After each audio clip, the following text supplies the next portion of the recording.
afternoon guys! Magmamarinate po tayo ng chicken wing. I-grill natin mamaya. I-marinate po natin. Lagyan po natin ng dark sauce. Yan, marinate po natin.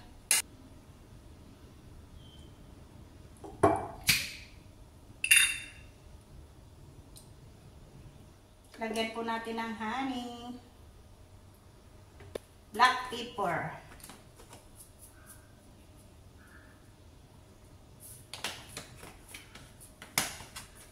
Muna natin. Tamang-tama mamayang alas 5 i-grill natin. Ayan po guys, lagay muna natin sa ref. Ayan po guys, mag-grill po tayo ng chicken. Grilled chicken. Ito na po yung grilled chicken ko guys. Ayan na po guys. Tapos na po akong nakapagluto. Kain na po tayo. Ito po yung cabbage. Iyon po ay lettuce steam with egg. Ayan po yung ulam namin.